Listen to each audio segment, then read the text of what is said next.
Thank you so much. And what do you say, just for old time's sake?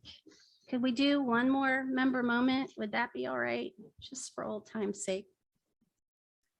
Trombonist, arranger, composer, band leader, and best-selling recording artist, Glenn Miller, Renaissance man. Well, this Glenn Miller is a Renaissance man too. And don't you think there's a striking resemblance? Could be a relative. Glenn fell in love with music at an early age and has a distinction of selection to first chair of vocalist bass in the state of Pennsylvania among high school students in 1976. He planned to pursue a career as a professional musician and vocalist, attending the conservatory at Shenandoah University, where he earned a degree in vocal performance. But upon the influence of the college chaplain, who remains a longtime friend, he entered the seminary at Lutheran Seminary in Gettysburg. He began pastoring a church in Hanover before being called to serve as its senior pastor for 10 years at St. Paul's in Spring Grove. He combined his love for pastoring with his love for philanthropy and has made a successful career as an advancement officer and a parish pastor. While he pursued his degree in classical music, he discovered a real love for the American songbook, jazz, big band, quartets, and he's never happier than when he's in front of a big band and a microphone doing his best Frank Sinatra. He sang with the Philadelphia Jazz Cats and has filled in for several big bands. He is currently a member of the classical ensemble Wheatland Chorale in Lancaster. He was a radio announcer through high school, college, and part of seminary. He decided he needed a break before entering the seminary and worked full-time in 1980 for a radio station in Northern Virginia. As the station's news director assigned to the 1980 presidential election, he attended a large outdoor event where he rubbed elbows with Dan Rather, Harry Reasoner, and Nancy and Ronald Reagan. He remembers hanging back while the crowd hurried toward Reagan, and turning around, he bumped right into Elizabeth Taylor. Well, Glenn and Liz had shared a lengthy conversation, and he says he's still recovering from that. He remembers her eyes were just as violet as you've seen in the movies. After he composed himself, he asked her what it was like having people traipsing all over her property. She smiled, batted her famous eyelashes, and replied, "Well, darling, these are just 5,000 of my closest friends." Tom Norris proposed Glenn to Rotary, and he's joining us today virtually from his home in Naples, Florida. Glenn and his wife, Carol, have been married for 34 years and are quite smitten with their 10-month-old granddaughter, Adelaide, who lives in Australia with their daughter and son-in-law. And now for the rest of the story. Fellow Rotarians and guests, at this time, it is my pleasure to invite Tony Campisi to the podium to introduce our next Rotary Club of York President, Glenn Miller.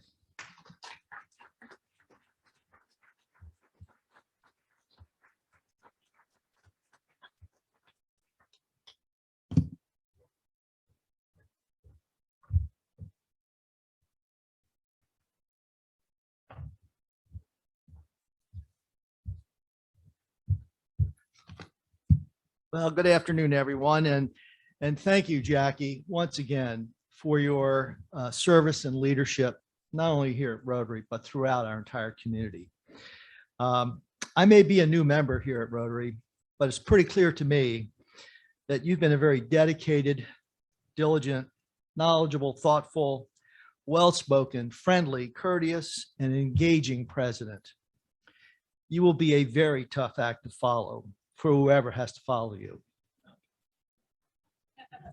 And speaking of who gets to follow Jackie, I have the distinct privilege today of introducing Glenn Miller, who will be inducted as the incoming president of the Rotary Club of York.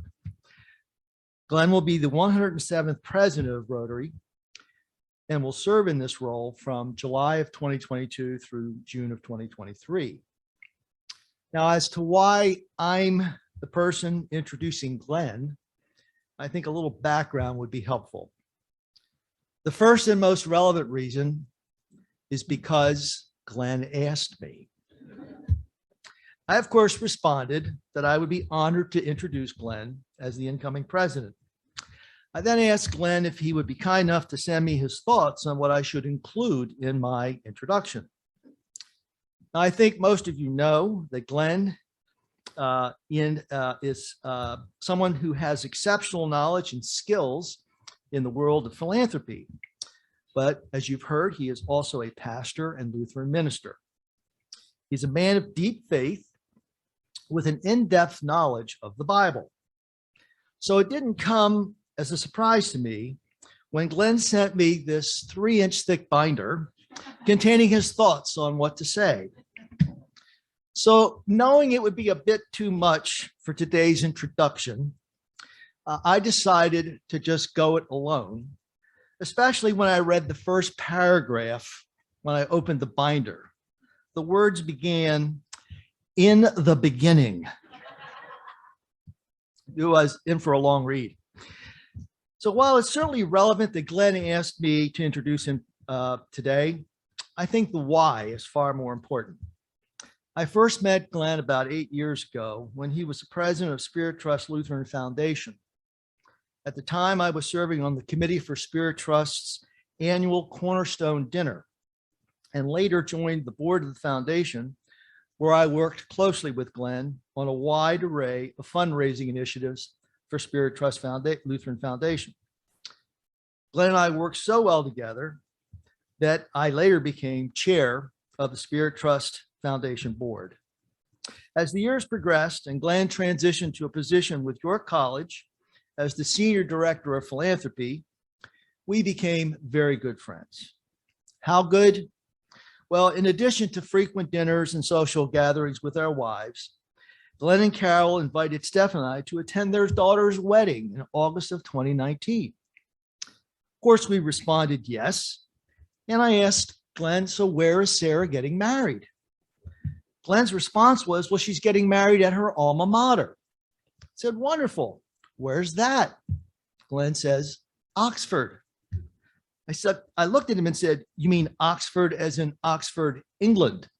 He said, well, of course. So we made the trip to Oxford and were part of celebrating a once in a lifetime moment of joy and happiness for Glenn and Carol and their family. And we made some wonderful memories that we will always cherish. Now, later that same year, our eldest son was getting married, and his wedding was taking place on New Year's Eve. By the way, it was a local event. We, of course, invited Glenn and Carol to attend, and they readily accepted the invitation. It so happened, though, that the day before the wedding, the minister that was to perform the ceremony caught the flu and could not perform her official duties. So what did I do? I called on my good friend, Glenn Miller. I said, Glenn, would you consider performing the wedding ceremony tomorrow evening? Without any hesitation, Glenn said he would be delighted to perform the ceremony. I must ask you, how many of us have that type of a friend that in less than 24 hours, they perform a wedding ceremony for your son or daughter? Pretty special. Now, all this background is a long way of saying that Steph and I have a very special friendship with Glenn and Carol. And for that reason, I am delighted that Glenn asked me to introduce him and consider it a privilege to be making his introduction as the incoming president of the Rotary Club of York. Now, we all know the leadership qualities required of a person in the role of president, and they are numerous. Some of the more important qualities that come to mind to me are integrity and courage to do the right thing, a commitment of service to others, being dedicated and committed to the mission of the organization, being a strategic and critical thinker, being authentic and having a sense of self-awareness, exhibiting strong interpersonal communication skills, being open-minded and creative, flexible and adaptable, exhibiting responsibility and dependability, and having a vision for the future. I want to assure everyone here that your incoming president possesses all of these leadership qualities and more. We should all feel very confident about inducting Glenn Miller as the next president of the Rotary Club of York. Ladies and gentlemen, please join me in welcoming my good friend and our next president, Glenn Miller.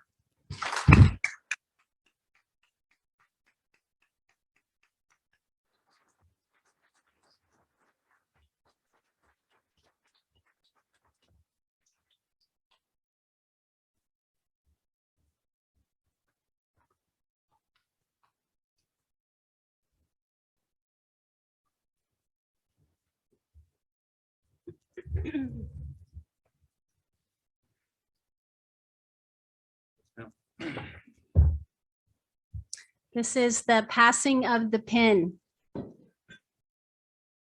Glenn Miller, do you solemnly pledge to fulfill the duties of the office of President of the Rotary Club of York to the best of your ability, to advance the purposes of Rotary, and to abide by the Rotary motto of service above self? If so, answer, I do. I do. I hereby declare you installed as the President of the Rotary Club of York.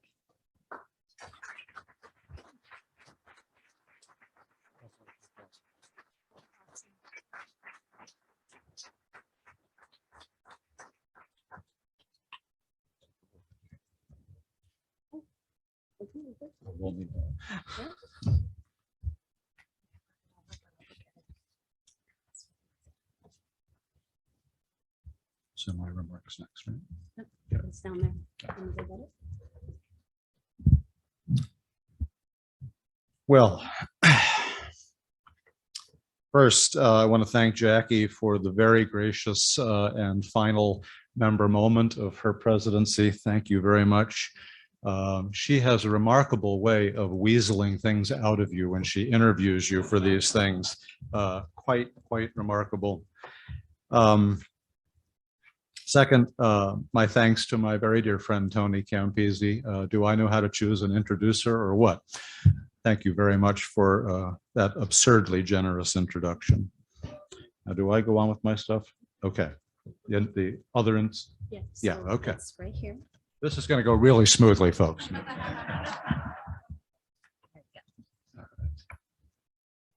you go. Then- and then you're going to turn the page. Okay.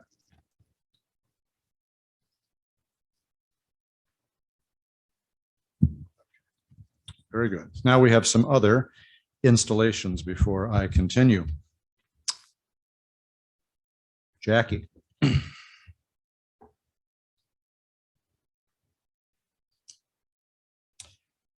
It is my honor not only to follow you as the president of this club, but today to present you with the past president's diamond pin. Well deserved, Madam President. Thank you very much.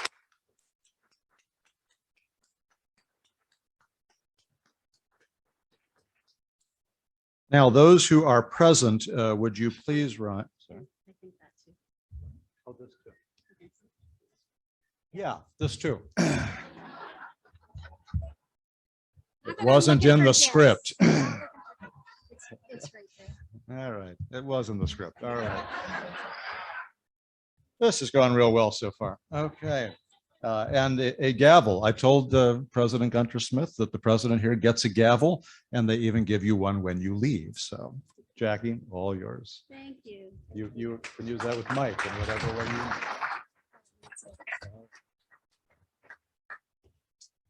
Now, let's see if we can smooth this out. I know that Aaron Jacobs is not here today. He is joining us, he hoped, electronically. But would Aaron rise virtually if he's with us? Courtney Bailey Piccolo and Doug Berman, if you are present. All right, 1 out of 3. Do you promise and accept to undertake the charges of the office to which you are elected? And will you work with diligence for the betterment of the club? If so, answer saying, I do. Congratulations, Madam President-elect nominee.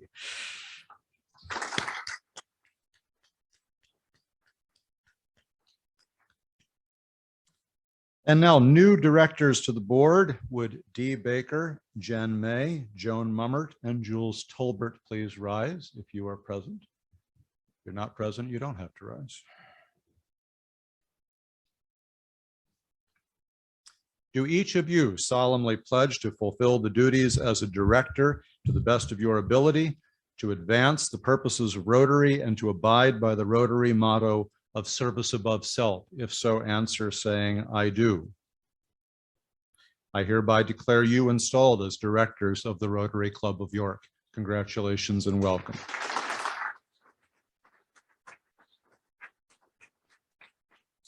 And finally, this is not an installation, but I want to acknowledge J.T. Hand, Bill Hartman, Alan Roth, and Cal Weary. If you're here, please rise.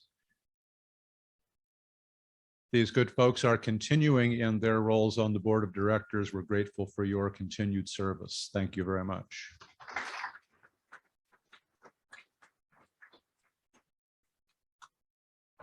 Okay, so the bottom line, oh, I'm supposed to have a clicker, and I have the clicker.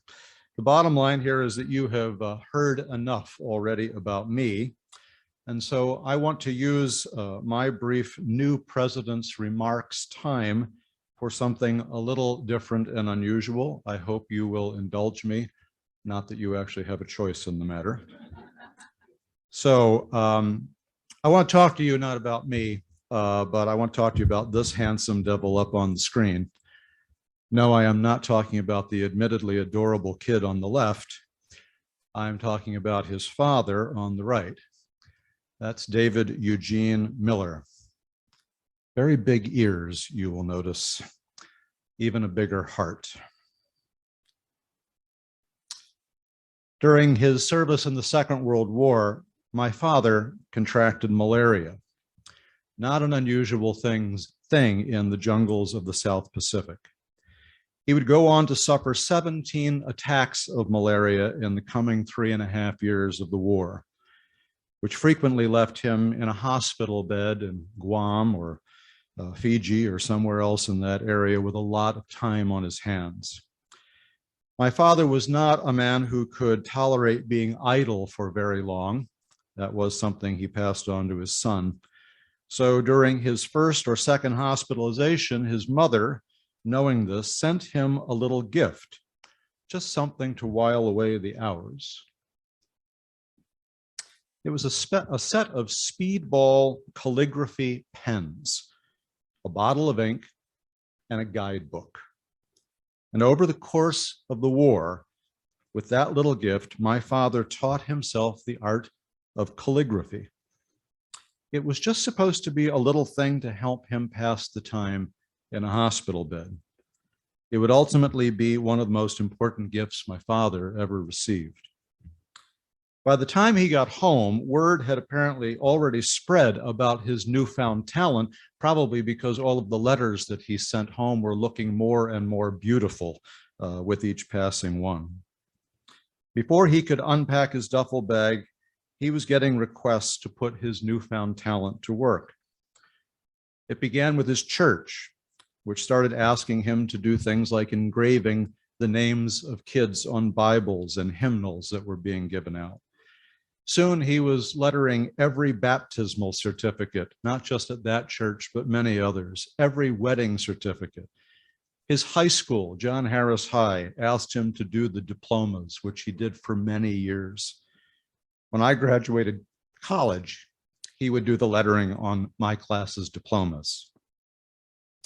Over the course of over 40 years, my father would share this gift with dozens of institutions, thousands and thousands of individuals. Today, his work is hanging in the homes and offices of many people around the country and around the world. Why am I telling you this lovely story, you are wondering? Well, because it is a story of service above self.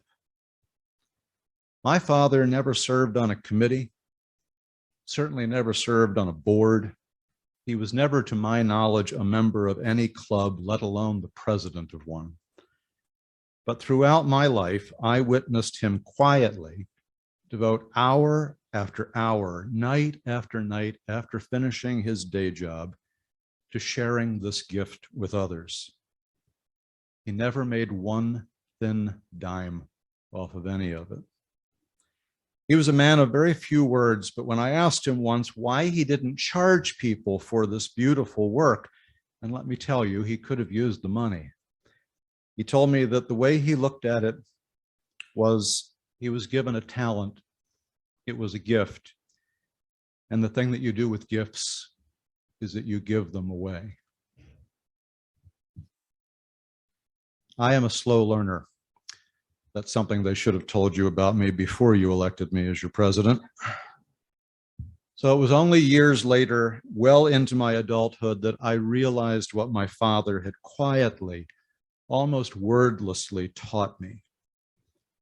The man who, again, had never served on a board, never joined a club, certainly had never stood at a microphone in front of a couple of hundred community leaders, had taught me more about service to others and service above self than any other soul ever has.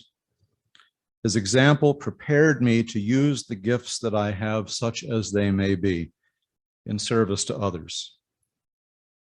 He's the only reason I'm standing here today. He showed me how it's done. So thanks for giving him a long overdue moment in the limelight.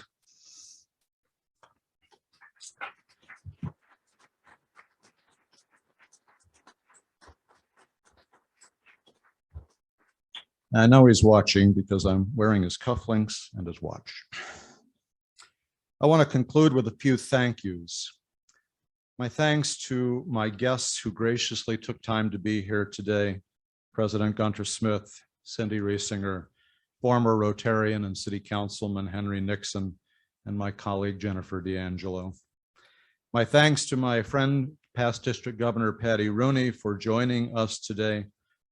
I want to also thank Tom Norris, who, as Tony mentioned, is on with us virtually, for the wise counsel that he gave me 11 years ago when I sat down with him and I said, do you have any advice for me starting out in this new position? And the very first thing he said was, you need to join the Rotary Club of York. It was sage advice. I want to thank the club leadership for electing me to this role. It is an enormous privilege for which I'm very grateful and that I do not take for granted. I want to thank all of those who have come before me in the office, but I want to single out especially my two immediate predecessors, Ann Druck and Jackie Summers. When you say yes to being president, they don't tell you that your work actually starts 2 full years before your presidency. So 2 years ago, just as the pandemic was starting, we began working together through what was arguably one of the most challenging periods in this club's 106-year history. They also showed me how it's done. The saying is true. We stand upon the shoulders of giants. You are both giants. Thank you very much. I also want to thank York College. Not every employer recognizes the importance of having their employees serve in the community, and still fewer choose to tangibly support that service. It is a gift I also do not take for granted and that I am very grateful for. And I'd say it even if my president wasn't sitting here right now. Lastly, I would like to thank my wife, Carol. Doing things like this, which I have been doing pretty much throughout all of our marriage, is something that takes a great deal of time. All of you in this room do the same thing. You know what I'm talking about. And you can't really do it well without being supported at home. So I thank you very much for that, dear. Again, my thanks to all of you.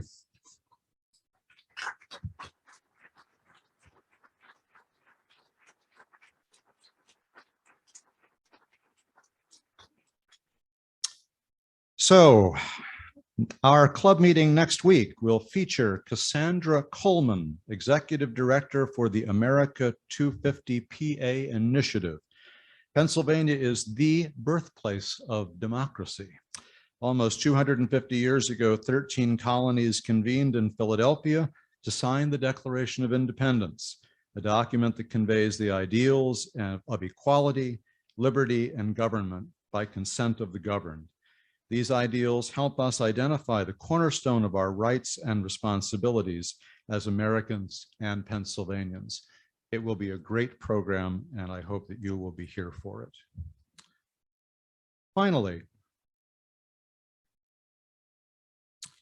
our new Rotary International president has chosen as her theme for the year, rather than a phrase or a sentence, a single word: imagine.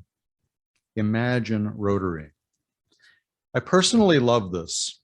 Throughout the year, every meeting of our club will end with a quote, either selected by various members of our club or other community leaders, or composed by them, a quote that invokes and includes this word.